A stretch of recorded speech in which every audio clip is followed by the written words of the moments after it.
ये साल 1967 की बात है, जब भारतीय राजनीति के इतिहास में एक नई इबारत लिखी गई और इस इबारत को लिखने वाले इंसान का नाम था गया लाला। ये गया लाला हरियाणा के पलवल जिले के हसनपुर विधानसभा क्षेत्र से निर्दलीय विधायक चुने गए थे। उन्होंने एक ही दिन में 3 बार पार्टी बदली। बाद में कांग्रेस नेता राव बीरेंद्र सिंह विधायक गया लाला को लेकर जब प्रेस वार्ता करने के लिए चंडीगढ़ पहुंचे, तो उन्होंने पत्रकारों को बताया कि गया राम अब आया राम है। राव बीरेंद्र सिंह के इस बयान के बाद में आया राम गया राम कहावत का रूप ले लिया और देश भर में जब भी नेताओं के दल बदल की खबरें आईं, तो इसी कहावत का इस्तेमाल हुआ। फिलहाल भारतीय राजनीति में ये बात आम हो गई है। चुनाव से पहले नेताओं, विधायकों या सांसदों का एक पार्टी से दूसरी पार्टी में पाला बदल कर चले जाना यूपी चुनावों से पहले भी खूब देखने को मिल रहा है। ऐसे में दल बदलुओं की फिलहाल सत्तारूढ़ बीजेपी और मुख्य विपक्षी दल समाजवादी पार्टी में बाढ़ सी आई हुई है। हाल ही में योगी सरकार के 3 मंत्रियों स्वामी प्रसाद मौर्य, दारा सिंह चौहान और धर्म सिंह सैनी ने बीजेपी का साथ छोड़कर साइकिल की सवारी करने का फैसला लिया। साथ ही बीजेपी के विधायक रोशन लाल वर्मा, ब्रिजेश प्रजापति, भगवती प्रसाद सागर सहित कई और पार्टी छोड़कर समाजवादी पार्टी में शामिल हो गए। ऐसे में बीजेपी भी कहां चुप बैठने वाली थी। भगवा पार्टी ने मुलायम के परिवार में ही सेंधमारी कर दी। पहले मुलायम सिंह यादव की बहू अपर्णा यादव और फिर 24 घंटे के भीतर ही मुलायम के साढ़ू प्रमोद गुप्ता ने बीजेपी का दामन थाम लिया।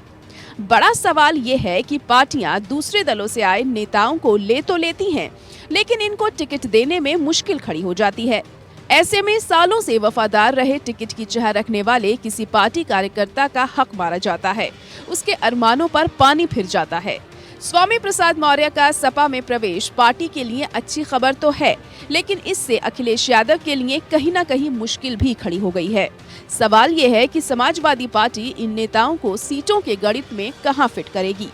बीजेपी से आने वाले नेताओं के लिए किन नेताओं के पत्ते काटे जाएंगे। ओबीसी के कद्दावर नेता माने जाने वाले स्वामी प्रसाद मौर्य फिलहाल कुशीनगर जिले की पडरौना सीट से विधायक हैं, लेकिन मुश्किल उनके बेटे उत्कृष्ट को लेकर है। 2017 में उत्कृष्ट ने बीजेपी की टिकट पर ऊंचाहार विधानसभा सीट से चुनाव लड़ा था, लेकिन हार गए थे। उत्कृष्ट को सपा के पुराने नेता मनोज पांडे ने करीब 2000 वोटों से हराया था। इससे पहले 2012 विधानसभा चुनाव में भी मनोज पांडे उत्कृष्ट को हरा चुके हैं। ऐसे में ऊंचाहार सीट से मनोज पांडे को अगर सपा फिर से टिकट देती है, तो जाहिर है स्वामी प्रसाद मौर्य के बेटे उत्कृष्ट के लिए सपा को नई जगह ढूंढना होगा, वो भी बिना किसी को नाराज किए हुए। माना जा रहा है कि स्वामी प्रसाद मौर्य अपने बेटे के लिए जौनपुर से सीट चाहते हैं। जौनपुर में उत्कृष्ट को चुनाव में उतारने के लिए सपा को अब नए सिरे से माथापच्ची करनी होगी, लेकिन दिक्कत सिर्फ यही नहीं है, इस कड़ी में कई और नाम भी हैं। धर्म सिंह सैनी ने 2017 में सहारनपुर की नकुड़ विधानसभा से बीजेपी की सीट पर करीब 94,000 मतों से बड़ी जीत दर्ज की थी। इससे पहले वह बहुजन समाज पार्टी के विधायक रह चुके हैं, लेकिन धर्म सिंह सैनी अब सपा के साथ हैं। सहारनपुर जिले में इनकी छवि एक मजबूत ओबीसी नेता की है। सपा अब धर्म सिंह सैनी को लेकर भी असमंजस में है। इसकी वजह है सहारनपुर के बड़े नेता इमरान मसूद, जो पिछले दिनों कांग्रेस का दामन छोड़ पार्टी में शामिल हुए हैं। सहारनपुर में इमरान मसूद के कार्यकर्ता धर्म सिंह सैनी को पसंद नहीं करते। ऐसे में इमरान मसूद को नकुड़ की जगह किसी दूसरी सुरक्षित सीट से चुनाव लड़ाया जा सकता है। फिलहाल इमरान मसूद सपा से नाराज चल रहे हैं। वहीं सपा में आए योगी सरकार के मंत्री दारा सिंह चौहान इस बार मधुबन सीट से चुनाव नहीं लड़ना चाहते हैं। ऐसा कहा जा रहा है कि वह अपनी सीट बदलना चाहते हैं। फिलहाल बीजेपी छोड़कर जो 6 विधायक आए हैं, वह भी सपा के टिकट पर चुनाव लड़ना चाहते हैं। ऐसे में अखिलेश यादव के लिए मुश्किल ये है कि वह किसे टिकट दें और किसे नहीं। अखिलेश को मालूम है कि अगर सपा के कुछ जिताऊ उम्मीदवारों का टिकट कटता है, तो वह पार्टी के लिए मुश्किल खड़ी कर सकते हैं। कुछ ऐसी ही स्थिति बीजेपी की भी है। सपा से आई मुलायम की बहू अपर्णा यादव लखनऊ कैंट से टिकट चाहती हैं, लेकिन इस सीट पर बीजेपी के सामने कई उम्मीदवार हैं। बीजेपी के गढ़ कैंट सीट से लगातार 2 बार विधायक रही रीता बहुगुणा जोशी अपने बेटे मयंक जोशी के लिए टिकट की पैरवी कर रही हैं। वह इसके लिए अपनी सांसदी की कुर्सी छोड़ने को भी तैयार हैं। कैंट सीट उनकी पसंदीदा सीटों में से एक मानी जाती रही है।